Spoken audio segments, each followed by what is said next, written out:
Hi, it's Maggie the Irish Gypsy here to bring you your September 2020 general reading. This reading is for the fire sign of Aries.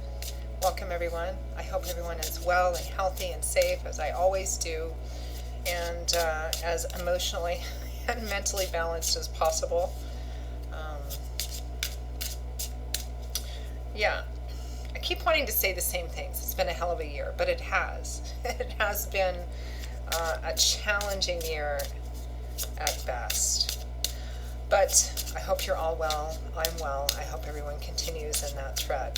So this reading is for the fire sign of Aries, our lovely Rams, for the first half of September. We're looking at September 1st to the 15th, so the first 2 weeks.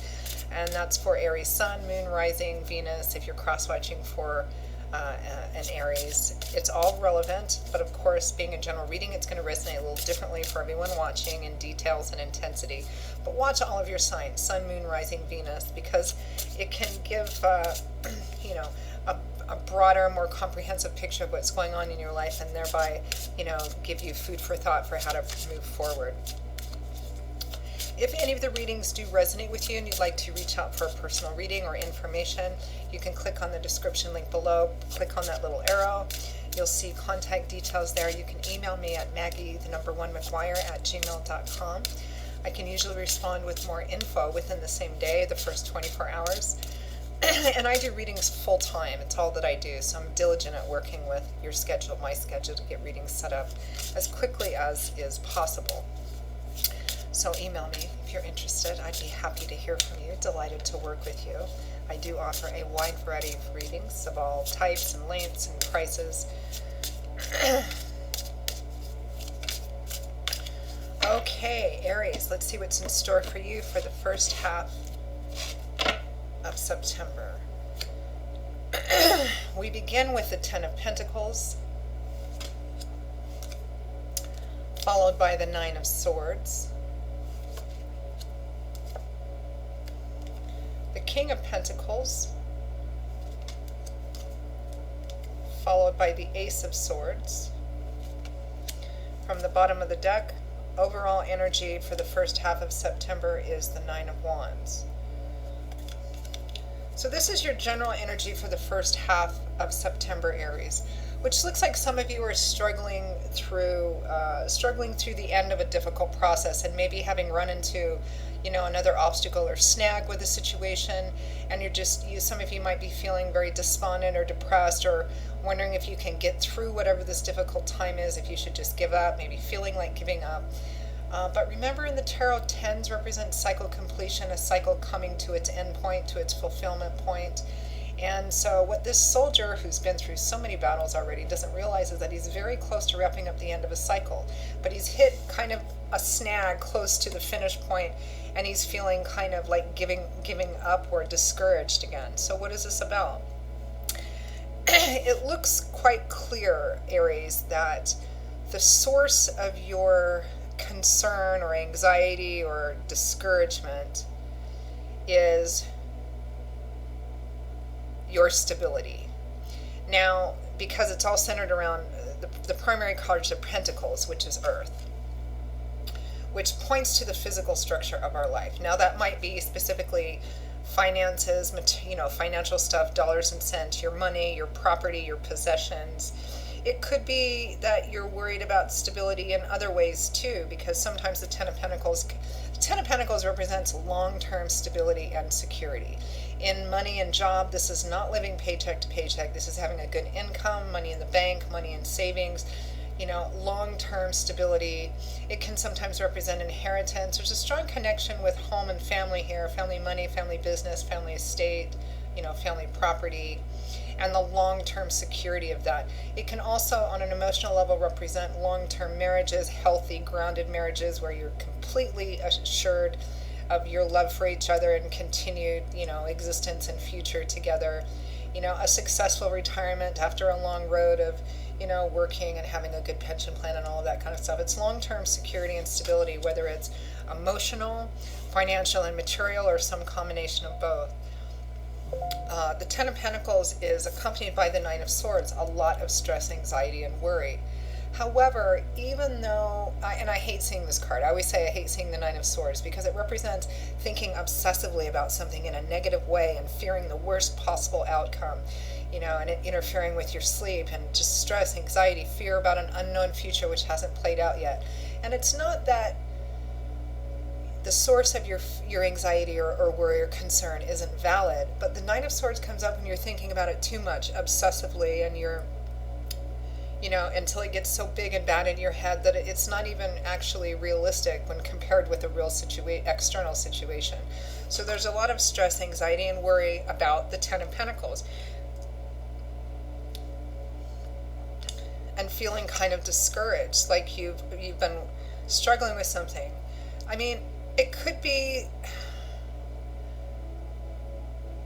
your job, your work, your career, if you own your own business, perhaps with the COVID-19 shutdown and things have been very sluggish or slow or just stilted in, whatever is the source of your income coming in, your financial and material security, and feeling very stressed out about that. Maybe feeling stressed out about your property, about having to pay the mortgage, the rent, all of that kind of stuff.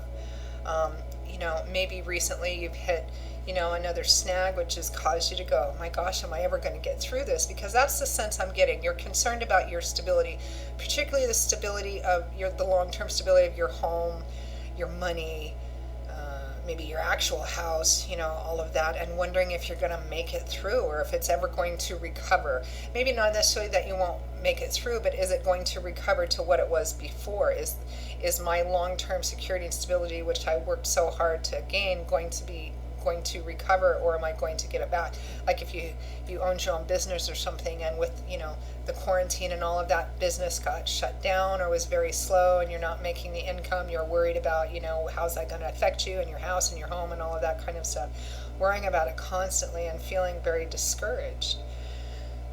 So difficult energy to deal with.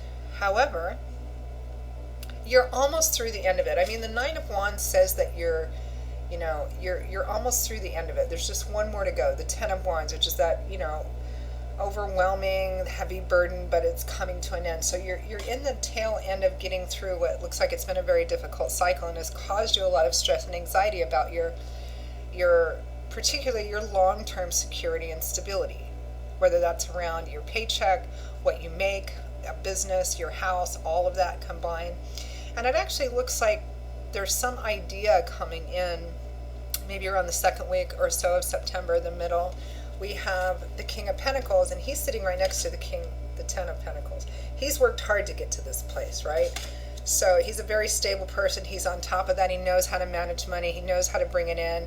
He knows that it fluctuates up and down, and he maintains his stability. He's worked hard to get to that place. He's very focused on his financial and material and physical stability. He likes feeling safe, solid, comfortable, good things around him. Clarifying him is the Ace of Swords. So here's the idea coming in. This is the Ace of Air, the Ace of Thought. The Ace of Swords comes in and it cuts away all the emotional stuff and illuminates and exposes something for being exactly what it is. The epiphany, the light bulb going off over your head, the idea, the new perspective. And what the Ace of Swords brings with its energy is the opportunity in that, to make decisions which could create a healthier reality for yourself. So it's the beginning, the opportunity to try something new, have a different perspective on something around your stability and your security. Let's clarify this Nine of Wands. This pushing through, struggling through the end of something. The Nine of Wands is the energy of it's darkest before dawn, the 11th hour, feeling like all is lost and there's no hope. And then the sun rises and there is hope. Yeah, so you're trying to struggle through the Star. This is renewed hope, faith, and optimism. This is trusting, whether you have a reason to or not, that as long as you keep devoting yourself, pouring out all of your resources, doing your work, doing everything that you can do, that Spirit's going to handle the rest, right? This is restored hope, faith, and optimism that things are going to recover. And here's the Knight of Pentacles too. The offer coming in, the money coming in, the slow but steady, secure offers and opportunities for work. Again, if you have your own business, like a home-based business or your own business, and you know, with the world having been what it's gone through the last handful of months and longer, for some of you, it's you're worried about being able to recover your clients coming in, that money coming in the way it was before. You're worried about it recovering from that. But it looks like you're going to have some kind of some epiphany or idea or perspective on that by the middle of the month. Let's just see what the advice is. And we're looking at a pretty short period of time, just a 2-week period of time. So let's see, Spirit, what advice for Aries on how best to navigate through the first half of September around this situation. Strength. Have courage for what? The High Priestess. Have strength to follow your instincts and your intuition, which you already have well in hand. Because here you're like the King of Pentacles, even though you're fire sign. The King of Earth is all about his physical, material, financial stability and security. And it looks like there's some kind of new idea or some new opportunity coming in. And you're being asked to really have the courage to follow your intuition, have the courage to follow where you feel you're being led in regards to all of this energy in this situation. And there's healing behind that. 6 of Swords, yeah. Yeah, you're not quite to the other shore and on solid ground, but you're moving towards that, which is the feel for this whole reading, Aries. So just a quick recap. You're stressed, you're anxious about your stability and security. It's a general reading, so what that stability and security is exactly is going to vary. Money, finance, business, company, house, mortgage, even long-term stable relationships. Feeling like things have been on hold or just stuttered or not flowing right. You're worried about whether something's going to recover or go back to its previous stability, or whether everything you've worked hard for is just going to be bled away because you're not getting the same thing coming in. Feeling like it's going to last forever, but it's not. And I feel like you're going to have an idea or an opportunity to see that, to know that, and to know that it's going to recover. And whatever that new opportunity or offer or idea is, it might be something a little different. You're being asked to have the courage to follow that, to follow where your intuition, which is your connection to the divine, where it's leading you, that gut instinct, some people call it. You are going to get through this. It's quite clear that you are. So cut down this energy at least in half, because it's not necessary. You just have a little bit left to get through, Aries. So Aries, that is your reading for the first half of September. I hope you found it helpful, useful. It's a hopeful reading. You're going to get through this time period. Whatever it is, you're going to get through it. And follow that new opportunity, that new idea that's coming in. I mean, free will. You can choose not to, but Spirit is indicating that it's an opportunity to help gain a perspective on being so stressed out about it, because whatever your fear and concern is, you are going to recover and get through it. So that's it, Aries. I hope it was helpful to you. Again, if you would like to reach out for a personal reading, just email me, Maggie1McGuire@gmail.com. I'd be delighted to hear from you and to work with you. You can get that information by clicking on the little arrow, the description link. I will see you all in a couple of weeks for the September mid-month readings. Until then, stay safe and well. I wish you much blessings and peace, and I hope to see you here again soon. Bye-bye.